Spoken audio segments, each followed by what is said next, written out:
It's on. It's on. Hello? Hello, everybody.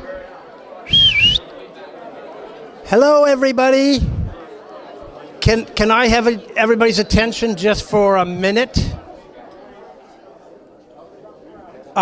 It's so awesome to see so many people here.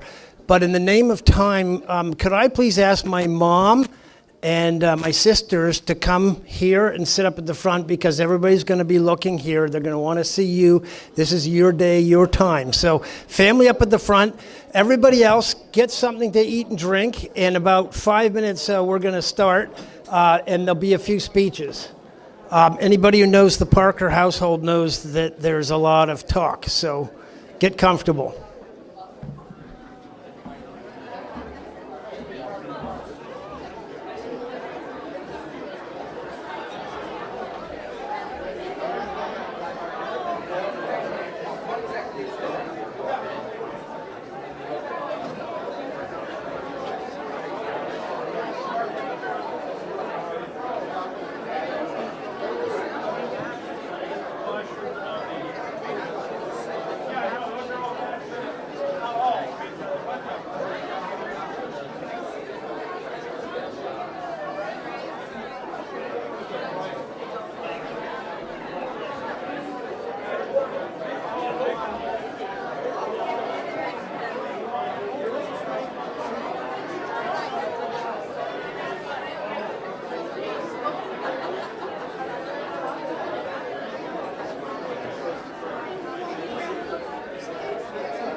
Ready, Jerry?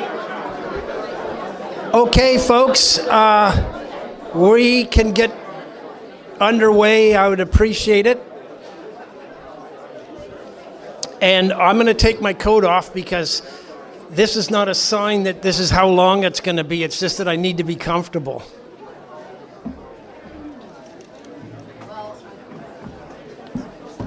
So, very first off, I'd like to thank everybody for being here today. On behalf of my mother, Ursa, and my beautiful sisters, Gwenda, Sharon, Holly, Lisa, and Nancy, we want to thank everybody for being here and for taking the time to share a little bit of John. Can the people in the back hold up for a sec? We're going to talk a little bit here, hopefully not too long. But I wanted to take this opportunity to thank everybody for being here. My dad was a very complex guy, as I'm sure you heard in the stories today. And I want to thank Mark Alden, Pastor Mark, for an incredible job of capturing a man. Mark, it was just such a gift you gave us.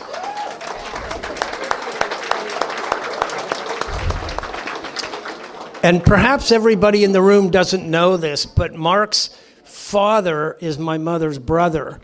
And Uncle Bob was the first member of his family to go up into the spiritual world. And so we know that Carl and Dad and everybody else that we know is getting together with Mark's dad, Uncle Bob, and Mom, Yada, who are both there now. So Mark, thank you so much. And I also want to thank my cousin David for singing that beautiful version of the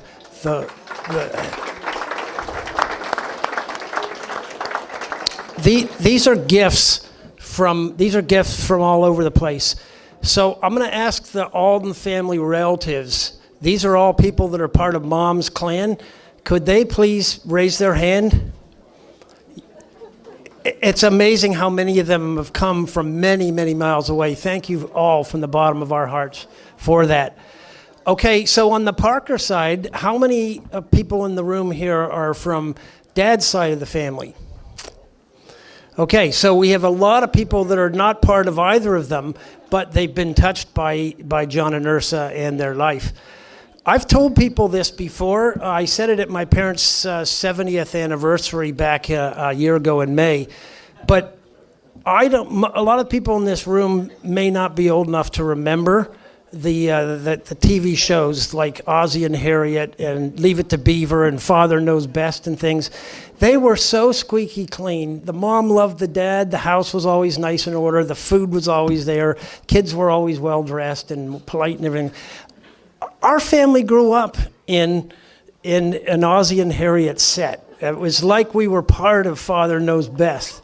And I'm proud of that because in a world that's gone amok in so many ways, as you've seen or heard today, so many of the foundations that they gave us are foundations that truly last.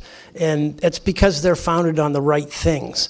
And as Mark said, and as you've heard from several of the things that my sisters read, they were principles and values that they gave us.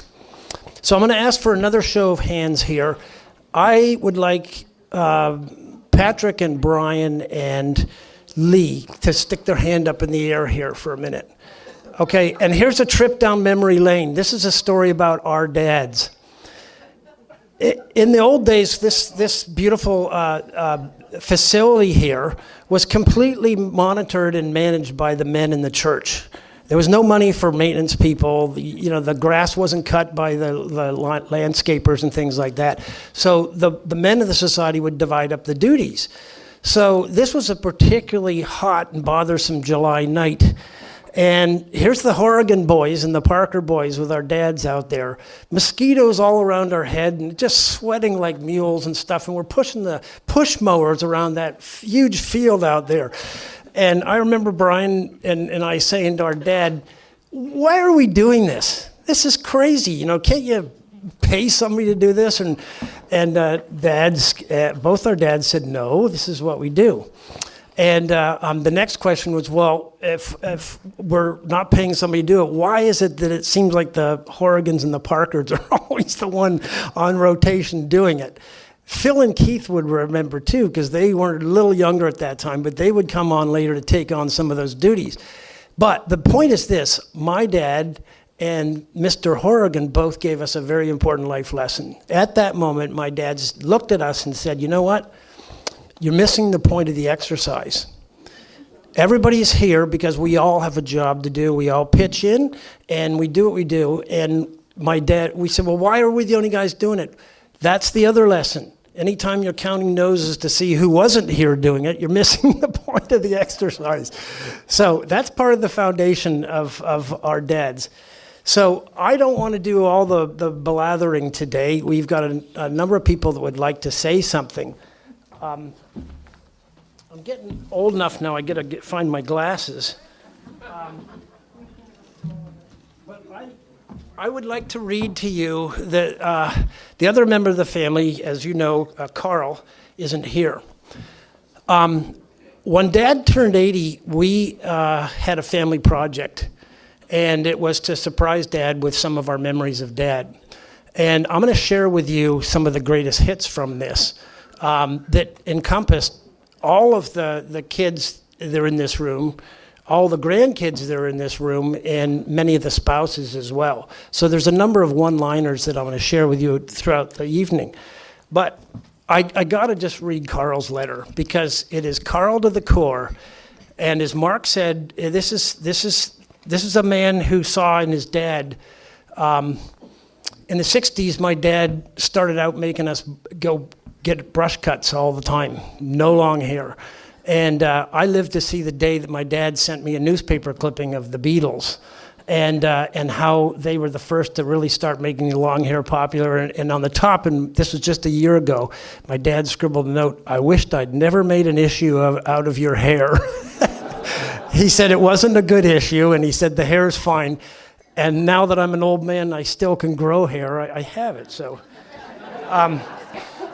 So here's Carl, brother Carl. So Mom, this is get out the crying towel, because this is your oldest son talking to his dad. And I thought, what a great thing to read tonight. Dear Dad, to celebrate your birthday, Wayne suggested that we gather a collection of cherished memories and reflections so that you may know the breadth and the depth of our love for you. A wonderful idea indeed.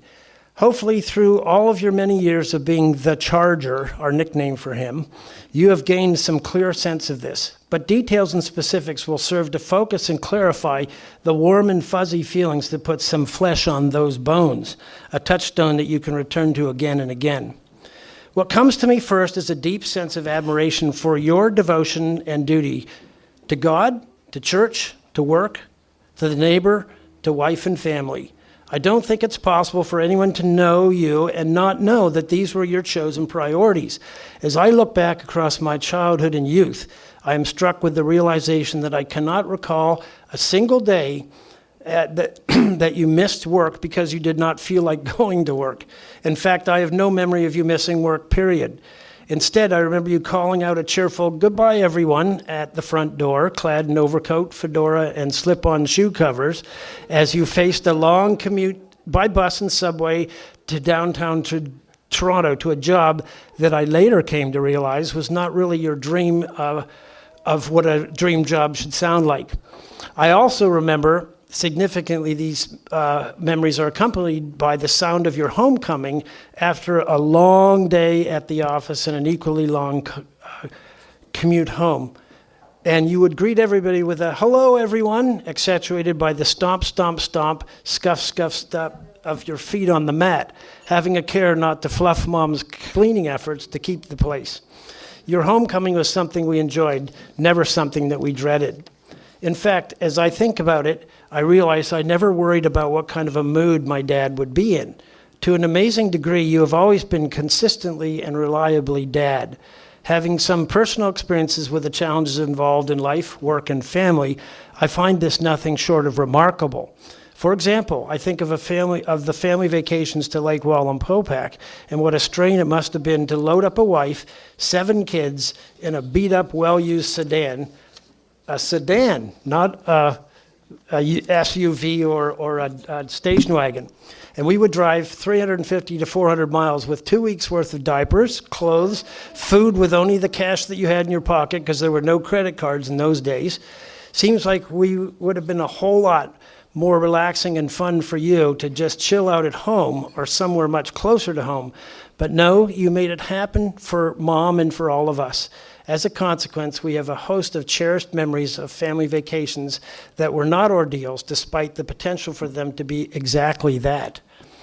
3 vacations in particular stand out for me, all of which exemplify your devotion to duty because they all involve your choice to go way outside of your comfort zone and go camping. The first Algonquin trip, late in the fall, would have deterred any sane person from engaging with such craziness ever again. Well, okay, we just forgot the sleeping bags, so next time all will be well, so long as you don't do that. Fast forward a few years. Boys, come on, Dad, let's go camping. Dad, that's an interesting idea. What do you have in mind? Boys, well, we've been studying some topographical maps of the Moon River. Looks like a really awesome place to go. There's no park there, but we can just find our way in the woods. Dad, sounds interesting. Do we have everything we need? Do we have the right stuff? Boys, no problem, Dad. Leave it to us. All you have to do is show up. Thus began the backpacking trip from hell. Terrible weather? Check. Difficult terrain? Check. Thick, impenetrable brush that scratched and clawed at every exposed skin? Check. Clouds of hungry mosquitoes? Check. Torrential rain all night long? Check. Sleeping bags? What are they for? Tents to shelter us from rain and mosquitoes? Oh, no, we were just going to rough it, Dad, with a tarp. We figured we didn't need any extra weight. That we ever got you to risk another adventure with us is nothing short of miraculous, but again, a testament to your devotion to duty as a father.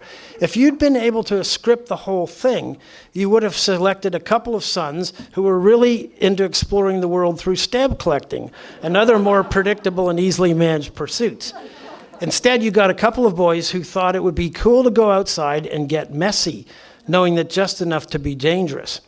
Clearly, you realized that if you were going to connect with these boys, it was going to have to be on terms that were largely unfamiliar and extremely uncomfortable to you, which sets the stage for camping adventure number 3, our first canoe trip. Looking back, I think it would have been entirely reasonable for you to have said, look, boys, it's just not my thing. Let's do something different. Right up to the morning of our scheduled departure, with the weather outside looking so cold, gloomy, and wet. Today, I would not blame you if you'd aborted the mission right then and there. But I very much appreciate your credit, and to our benefit, you pushed through whatever walls of apprehension and reluctance stood in the way and committed in the road less traveled with your boys. In so doing, you blessed us and taught us a deep and abiding lesson in altruism. Fortunately, the weather took a dramatic turn for the better, opening the door to a much-needed success and many new and wonderful adventures, foremost among them canoe trips later with the whole family. I love to look back on those experiences and see the ways in which we grew in love and trust as individuals and as a family. I love and admire that you, a professional in the business of risk management, were willing to go where we wanted to go and not where you needed to go.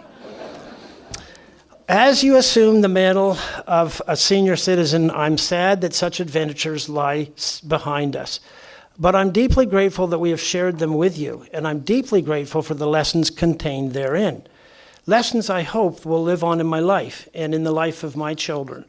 For these I thank you, and beyond all this, I thank you for the selfless love that is the source and foundation of these blessings. So much more could be shared, but for now I'll end with this. 5 almost years ago, in the aftermath of my accident, I'd never felt more vulnerable or overwhelmed in all my life.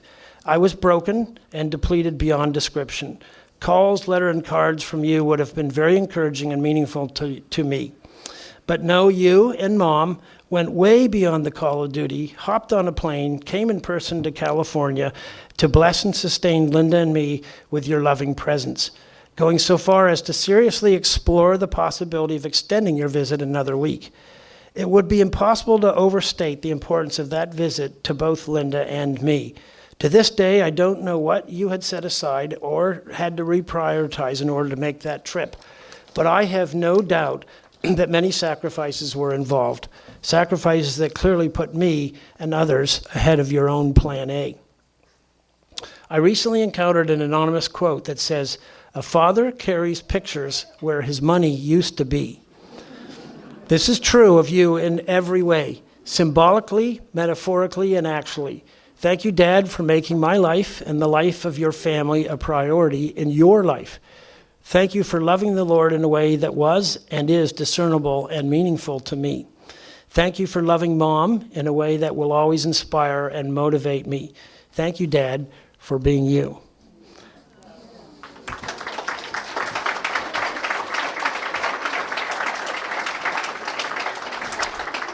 So we're going to hear from a couple other people. I'll call my sister Gwenda up, who has a couple of things to read.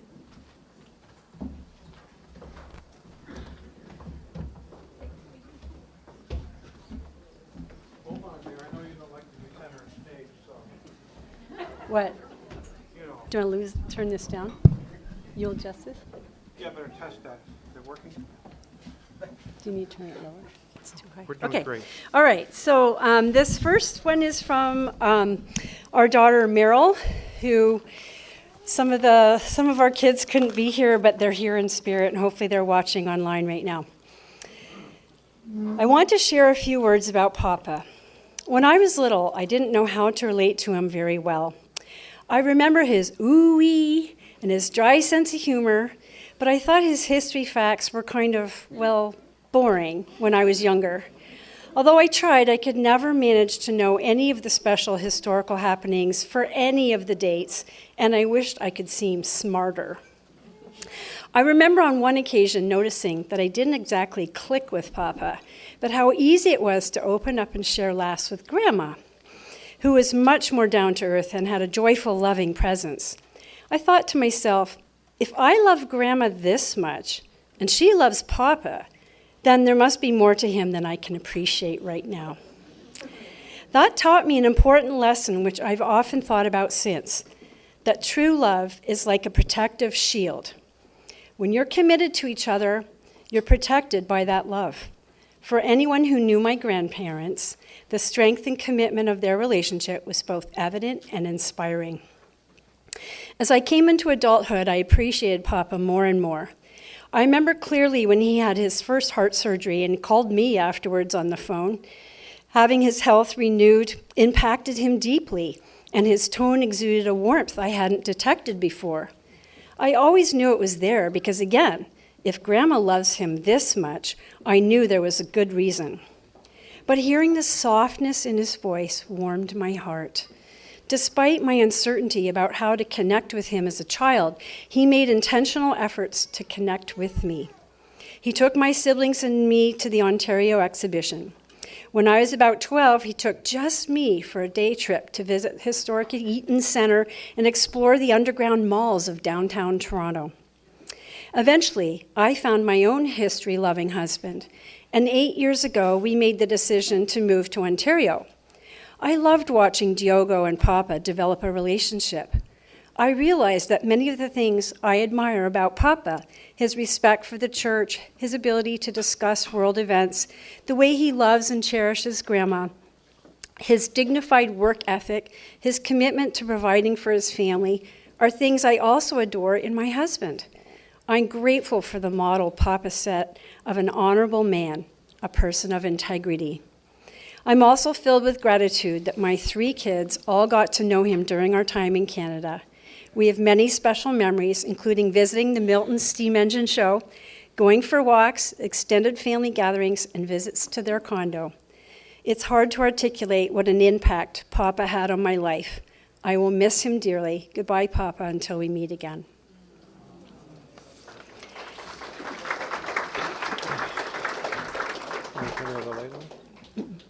And this one is from our daughter, Emily. John Parker, my grandpa, we say it proud. What a legacy you have built and will continue to grow with you as the roots. You taught us not only to look to the Lord, to each other, how to serve the neighbor and the church, how to work hard, and so many other amazing things, But most of it you did by simply being who you are, through and through, day after day, without waver, your entire life. Whether we knew it consciously or not, we all looked to you. We knew we could. Solid and loving leadership. That is a life well lived. That is how you leave a legacy. Thank you. I will miss your firm hugs, your witty humor, your endless wealth of knowledge and interesting facts. One time you sent me a random newspaper clipping about beekeeping because you thought I might find it interesting. I love that you thought about me and took the time and effort to do that. Says a lot about your heart. Thank you, Papa. I am so grateful. Rest easy in heaven now. Your work here is done. An outstanding achievement you should feel very, very proud of. Ooh-wee. Thank you, and I love you, Emily.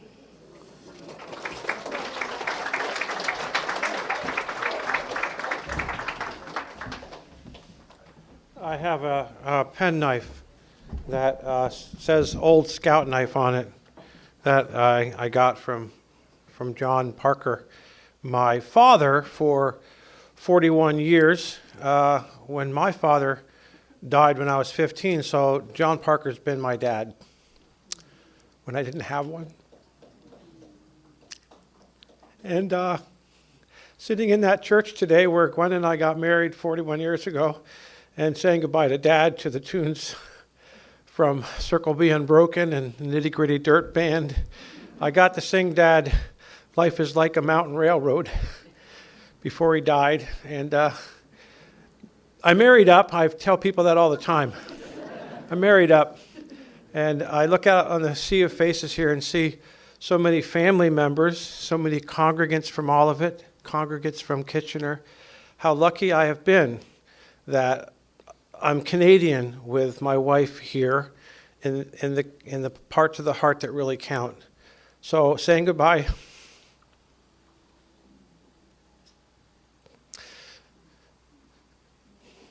Saying goodbye to my, excuse me, frog in my throat. Saying goodbye to my Canadian dad is hard. And that's all I got to say about that. Miss you, Dad. Bye.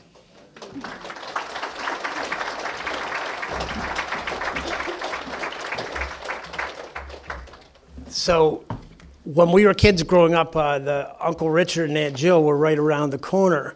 And our moms had this great deal set up where Christmas dinner, they each would cook a bird because they had so many kids, so many mouths to feed. So they'd each cook a bird, and we would have hors d'oeuvres over at one side of the family, and then we'd go over for the bird. But then the family that went over for the bird for Christmas dinner, they had their own Christmas carcass at home that they could pick on for the rest of the week, so we weren't missing out. Anyhow, I have very many happy memories of the Richard Parkers, and Janet's going to say a few things for their family. Okay, we're good? Good. In case you don't know, I'm Janet Parker, second child of Richard and Jillian Parker. Richard was John's only and younger brother.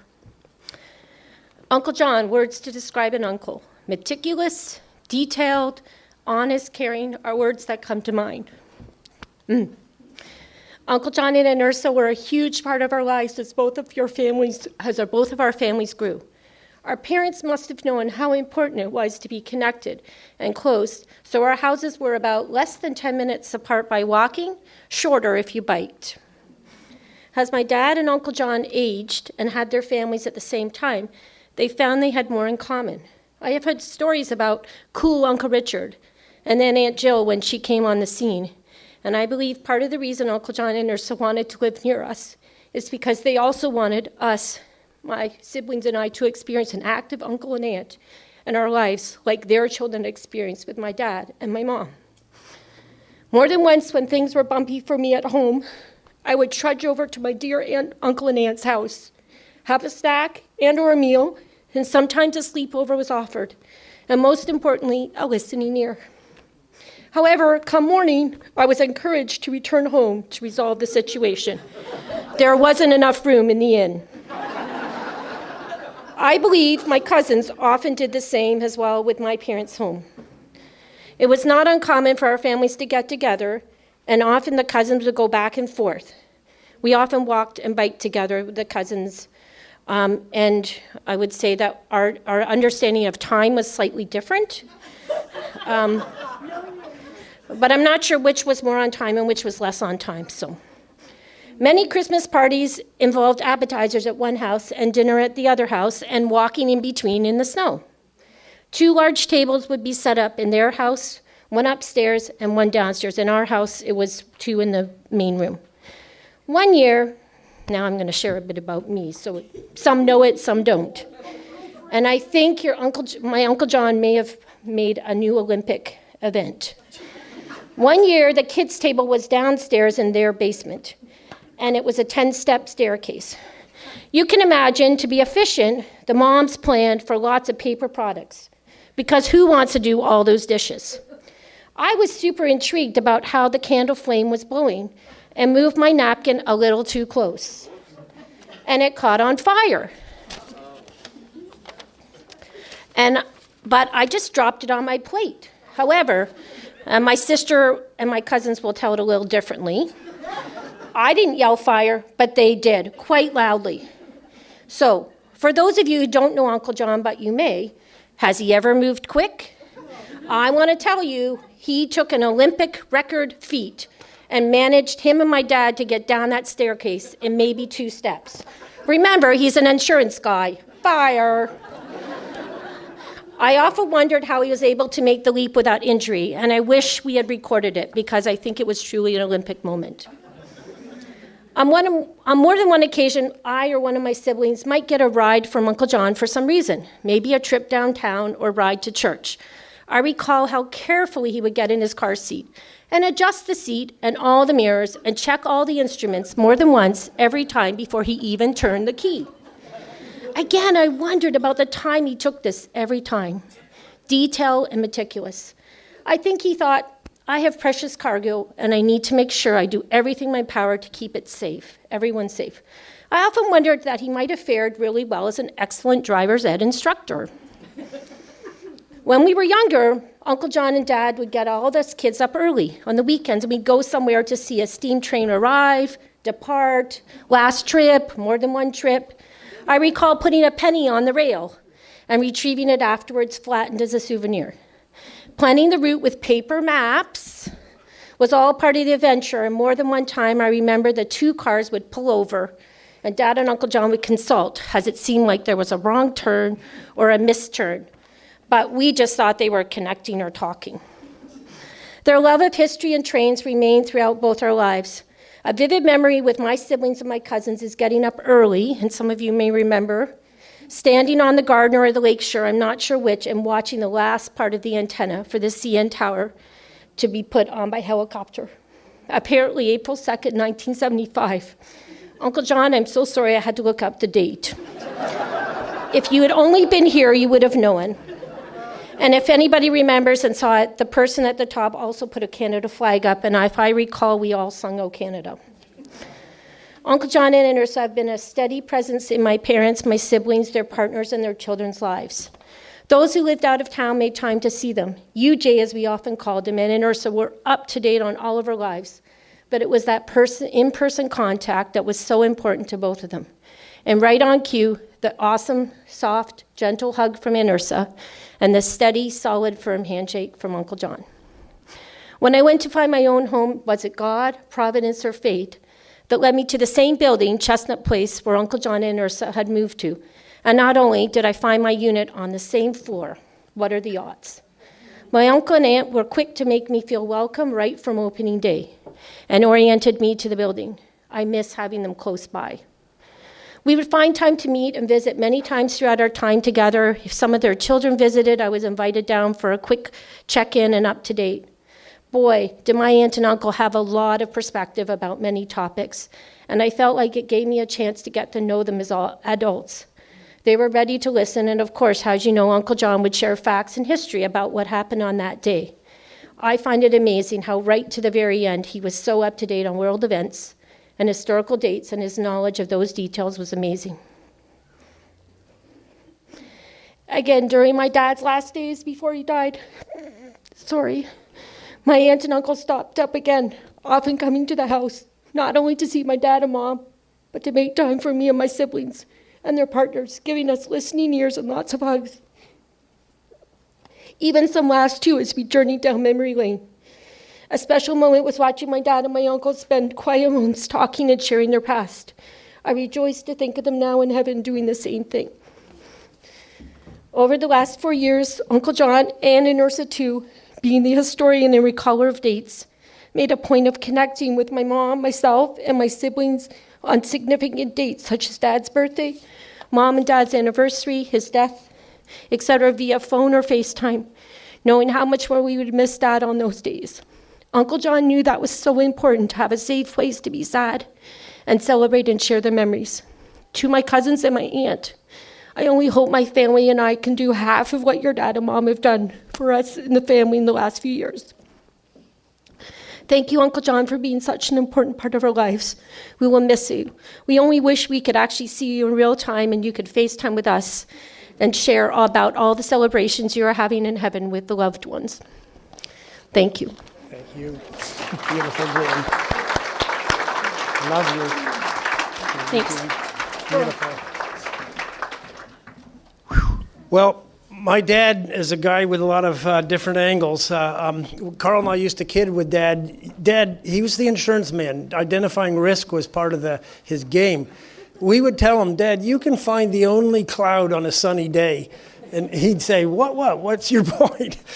But I want to just tell you a little human story about my dad, just to sort of lighten it up a little bit.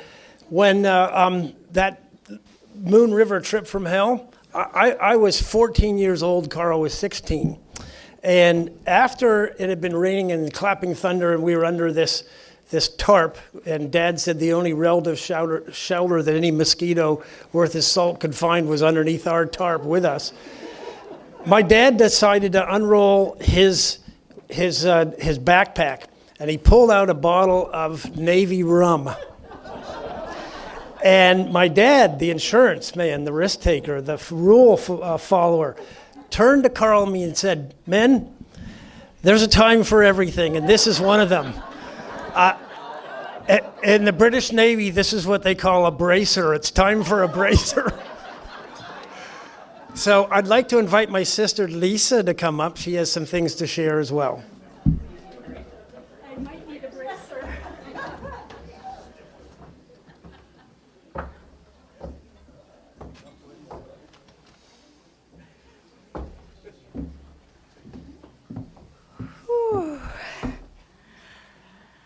First of all, I just would really like to thank Mark for the beautiful way that you brought Carl into this sphere. He would so love everyone gathering. I really love the thought of Carl and Dad and Aunt Sil and Uncle Richard maybe looking down on us now.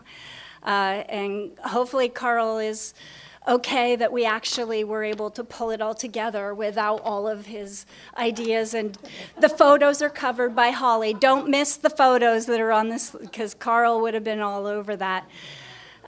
His wife Linda couldn't be here, but she wanted me to be sure to mention on her behalf the Valentine's Day card. As Michael said, for all of our partners, Dad truly was a loving father. Their relationship was really special. And Linda, for her 26 years of getting a Valentine's Day card from Dad, this year was tough for her because Carl's gone. But she was going through his diaries, because Carl kept there was a lot of written material from Carl. And Carl, I love how you used Carl's own words, but this is also, in Carl's words, an entry from June 21st, 2020. I'm deeply grateful for my father, who taught me countless lessons about devotion to duty, commitment, love of country and causes, and leading a life guided by principle. knowing how many people suffer for lack of such a father. I know I have been blessed, and I am grateful. It's a perfect quote from Linda, because Dad filled a really important place in her heart. For myself, when we were growing up, Holly and Nan and I sharing a room, we didn't have pink unicorns on our walls. We had a wall-sized map of the world. So bedtime stories included Dad finding the most obscure little place on the map to see if we knew what it was and tell us in depth about the culture. Territory of the Afars and the Isses. I don't even know if that still exists, but that was normal to us to have Dad talking about the world. And the lesson for us was to grow up being fully aware that this world is about connection, and it's a big and beautiful world full of people that we have the opportunity to make connection with. And the way he passed that on to my children, on the back table in a plastic sleeve this is a photocopy of it. It's like tissue paper that wrapped a Chinese pear. And he wrote a letter to the boys in March of 2005 on this wrapper, partly because when we visited their home, I think it was Nigel in particular that thought it was so funny from his vantage point, looking at the kitchen cabinets, he noticed there were stickers from Stamps and Fruit covering the bottom side of the cabinet. And he thought it was hilarious, but the point of keeping those stickers was that they said where the fruit came from. Connection. Your food doesn't come from the grocery store, boys. It comes from a country. So on one side of his paper, he lists all of the typical groceries and the countries that they came from. Colombia and New Zealand and China and Chile and South Africa and Mexico and Costa Rica and Honduras and on and on and on. Really important to him. So the pear in the middle, he draws an arrow to it, and he says, this probably in the middle, it's got Chinese symbols. This probably says pear in Chinese. I am too old to learn Chinese, but many in your generation will need to learn that language, or Punjabi, or Hindu, since China and India by 2035 are estimated to have the gross national products equal to the USA. We will certainly have to hustle when that happens, or lose out. Your dad will have to explain that to you. So he also writes, he signs off on it saying, this would make a great show and tell at school. So we love you, Dad.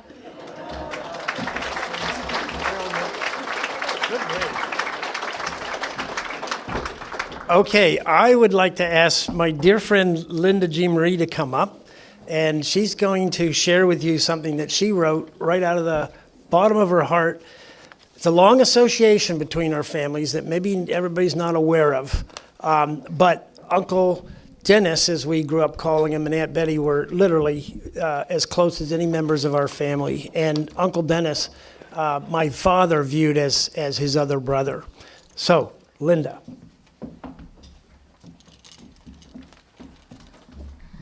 So Wayne introduced me, but for those of you who don't know me, I'm Linda Jean-Marie. Dennis and Betty. Betty's here somewhere. We don't know where she is. We lost her. Oh, there she is. Anyhow, I wrote this on the funeral home website for the family, and then they asked me to read it. It's my first ever Dear John letter. Dear Uncle John, you will be sorely missed by all, but I know there was a lineup to receive you, and I'm sure the first was Carl, then maybe Richard, Sylvia, your parents, and my dad, and dozens more. You were such a fixture in our growing up years, and I know this was due to your great friendship with my dad. Did you ever envision, back in the 1940s, that so much would happen and the winding paths you would take?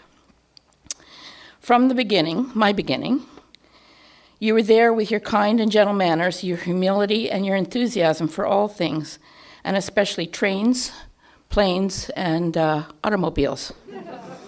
I loved hearing stories of you and my dad during his Toronto years and living with your very generous family so he could go to school.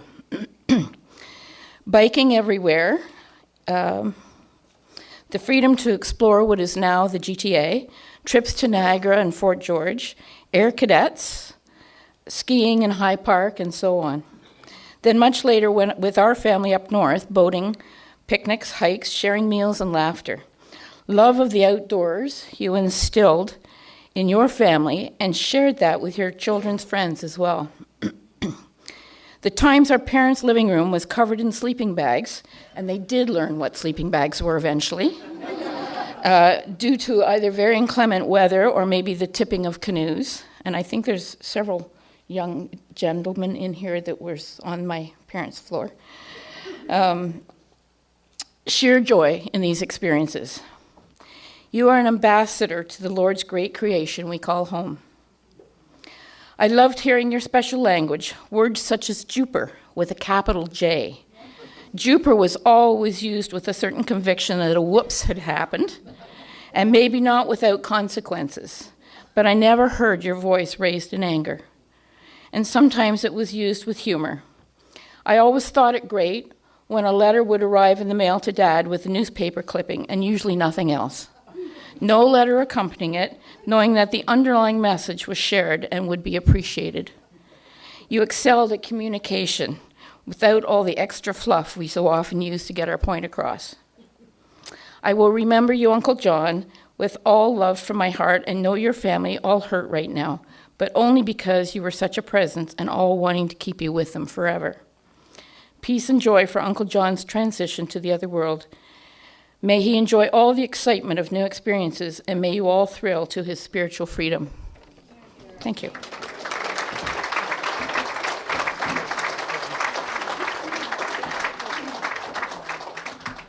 So over the years, our home became the home for a lot of people that came to Toronto. And Mom and Dad were very generous in opening up their home.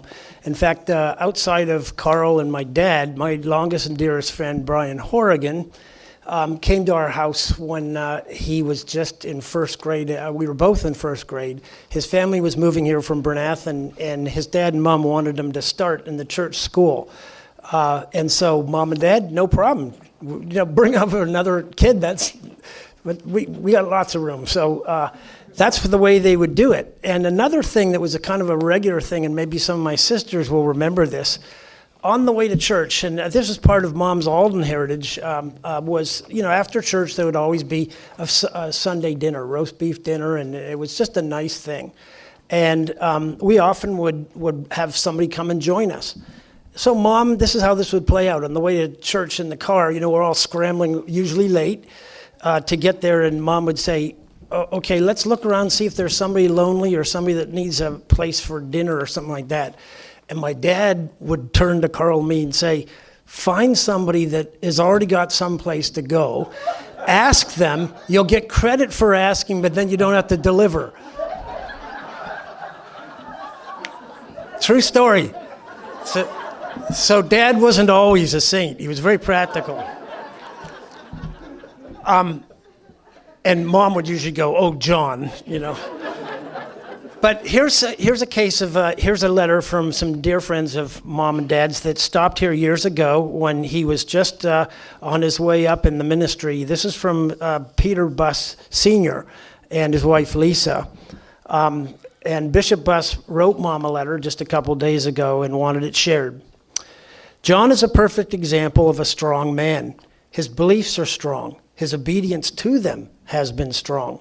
His love for our church is strong. His love for his country and his love for you and his family has always been a beautiful example of a true marriage and a family. And I always knew that whatever he said came from his heart and was honest and true. I remember so well those weeks that I stayed at your house and the fun of seeing you two together and talking about your love for each other. You were a wonderful image to me of what a marriage should be, even while you were struggling to raise 5 active children. I am sure that you've been a source of inspiration to many beyond Lisa and me. And so, Ursa, it's hard to wait until you can see him again, and our hearts go out to you at this time as you remember those 70 years with such a beautiful man. With much love, Bishop, Bus, and Lisa. So, I also want to know if anybody would like to come say something. There's a few more things that we have to say, but I want to give room to anybody that would like to say something at this moment, because we've done a lot of sitting, we do a lot of talking. There's some snacks waiting. So does anybody else have anything they want to add? Oh, Erica. Granddaughter Erica.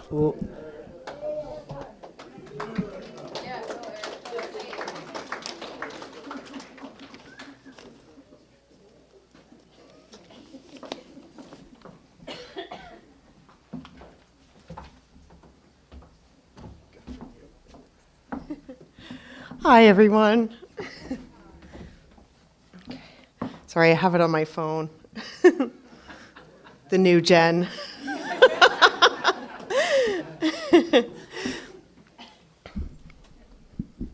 Hello, friends, family, and community members. Today we gather with heavy hearts to bid farewell to C.J. Parker, a man whose presence graced our lives with warmth, wisdom, and boundless love. He had different roles in all of our lives, but to me and to many others here today, he was Grandpa. One of the things that truly set my grandpa apart was his deep love for historical facts, particularly those he knew about our beloved Canada. His passion for history was infectious, and his ability to recall even the most obscure details with ease was nothing short of remarkable. His love for historical facts wasn't just a hobby, it was a testament to his insatiable curiosity and thirst for knowledge. He approached each historical tidbit with a sense of wonder and fascination, eager to uncover the hidden stories and forgotten moments that shaped our world. There is a running joke in the family about being cornered by Grandpa. Times he would catch you at a gathering in one part of the room, and next thing you knew, you found yourself locked in a long conversation about a railroad, a war, or the British that could be difficult to escape from. When I was young, I couldn't wait to get away so I could go play with my cousins. But as I grew older, I grew to really love and enjoy those conversations, as I grew to appreciate the wealth of knowledge that he had and was eager to share with me.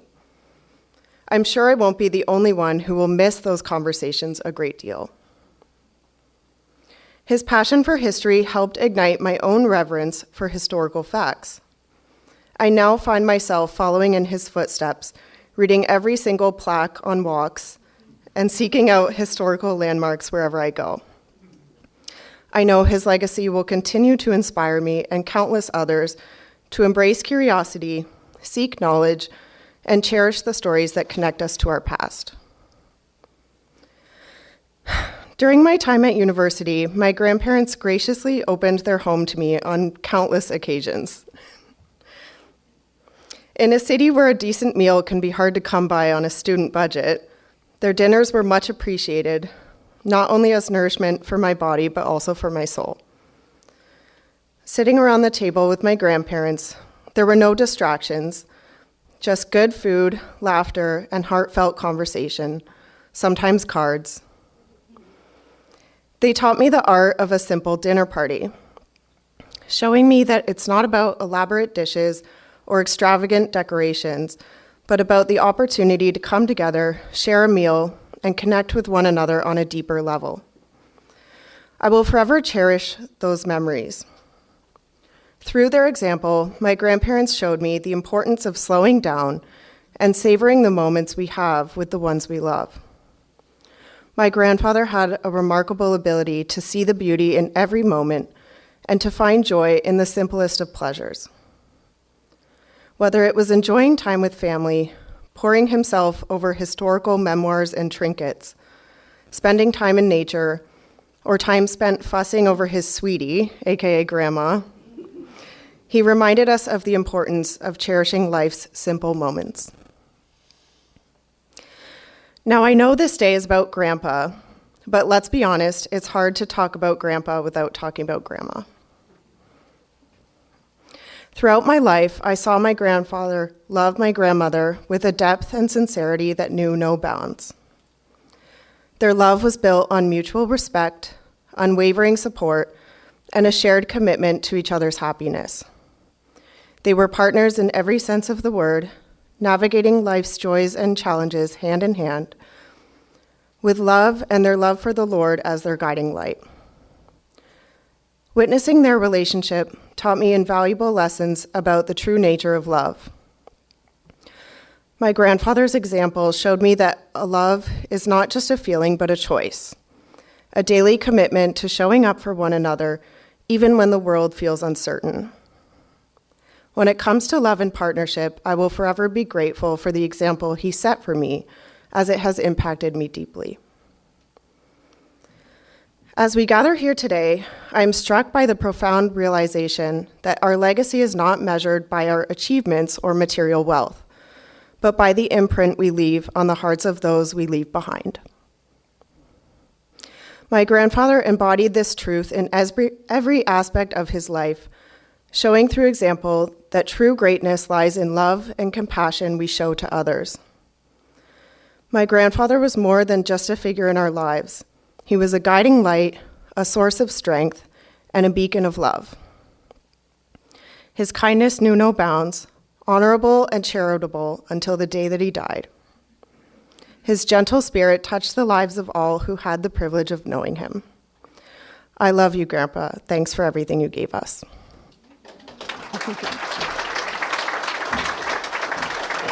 Very sweet, Erica. Thank you. So I'm going to finish up with just a few quotes. Again,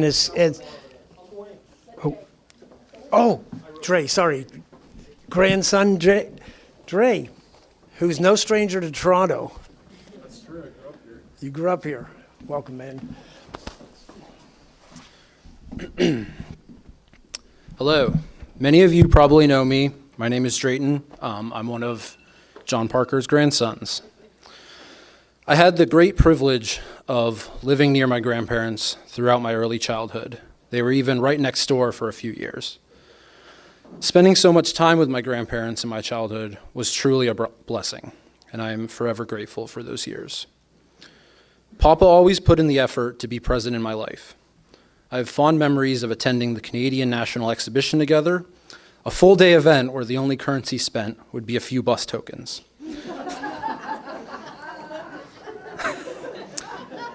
I remember Papa taking me to the Royal Ontario Museum many times, as well as the Aviation and Space Museum, where he taught me about the incredible feat of Canadian engineering, the Avro Arrow. He even took me downtown to a bizarre hole-in-the-wall containing the largest, most detailed model train display I have seen to this date.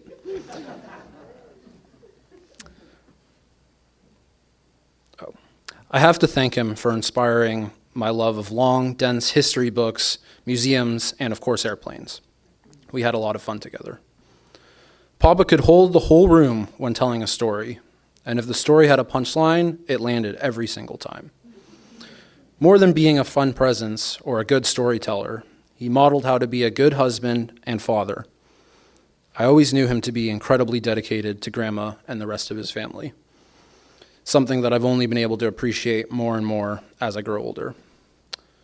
Papa was the best man that I ever knew, and I will miss him tremendously.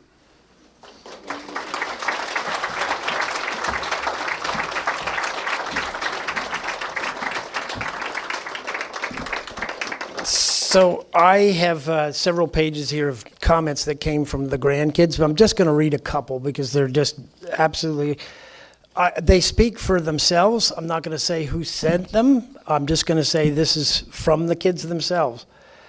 Grandpa and I would drive around the car playing country music on Saturday morning and classical music if Grandma was in the car. I never told him this, but I've since really learned to appreciate these specific genres. Here's another one. I remember partway through the grand tour of downtown Toronto, stopping by an old church because old CJ mentioned, I've never been inside that church. In no less than 5 minutes, my grandpa was in open dialogue with the current minister of residents, swapping esoteric knowledge about the afterlife. This information, of course, primarily based on the writings of Emanuel Swedenborg. At that time, I saw this as banter and a waste of time. But now, looking back on it many years later, I realized just how special it was. And faithfully as it happened yesterday, Papa reaches back into his memory and pulls out an important little nugget of truth from some past experience. These little pieces of history, regardless of whether they are some catastrophic world event, the year something was invented, or even the birthday of a member of the family, they've all become invaluable to me. Each one helps inspire me to become a kind of person I want to be.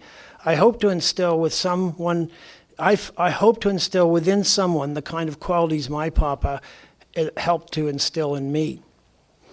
Papa, you've been a good role model, an honest, hard-working man, teaching us how to be diligent in giving to the church, learning new stuff, loving the outdoors, gardening, your devotion to Mom, etc.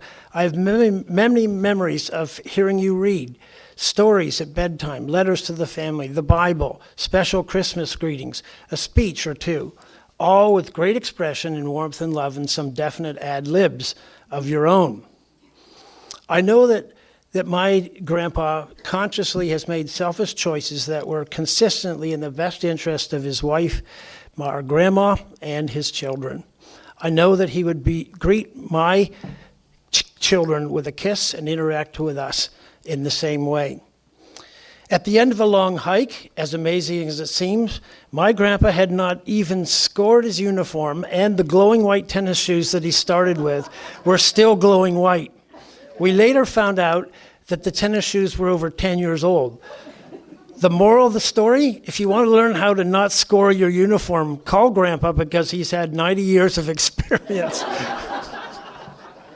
So my grandfather takes me to Tim Hortons after graduating high school to tell me about life, to tell me he's proud, to tell me about what it means to be a man.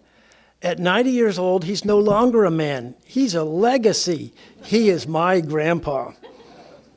Grandpa, you made a lasting impression on me in a few ways that are really important. You've always influenced me by leading by example to love my neighbor first, be grateful for everything that I have, respect my parents, stay curious, and keep my love of learning active, and to love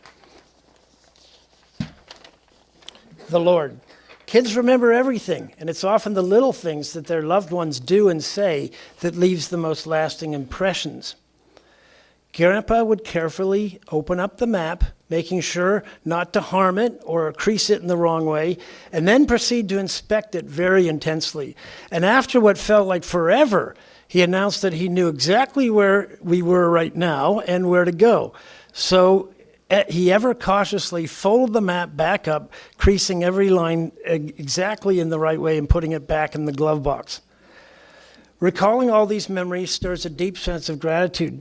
Thank you, Grandpa, for being who you are.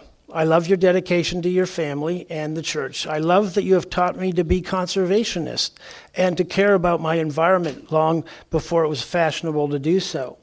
I also love how loyal you are and your strong sense of Canadian patriotism, which is not about superiority, but rather from an informed perspective, taking the responsibility to study the world that we live in and making the effort to understand the connections through geography and history. Just to say the words "I love you" gain more and more meaning as we grow individually in our lives and our spiritual struggles. The word "Dad" has grown to mean so much more to me through my relationship with you as my grandfather.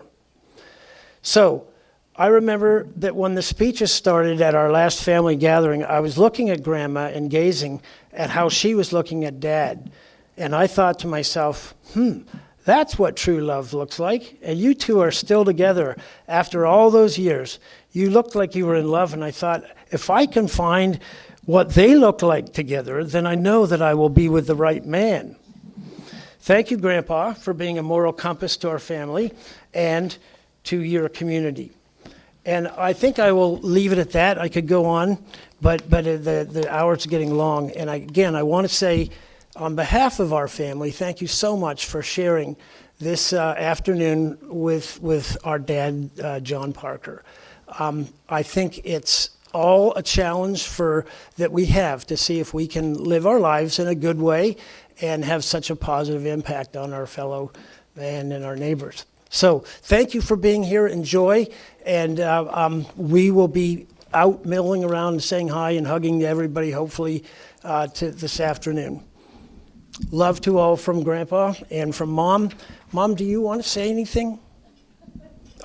We can step down and hand this to you. Or could you take that to her? I'll turn this off.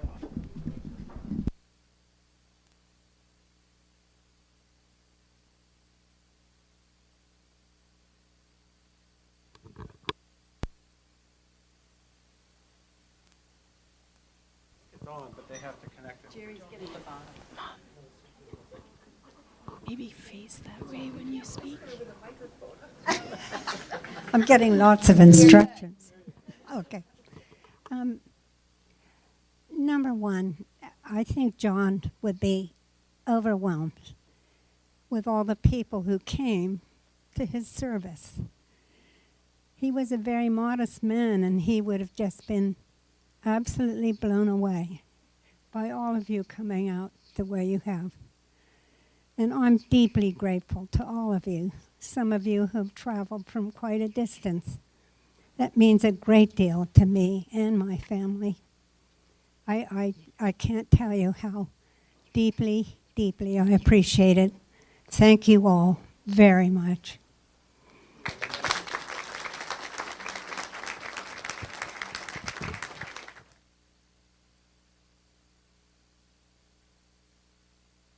It's time to party.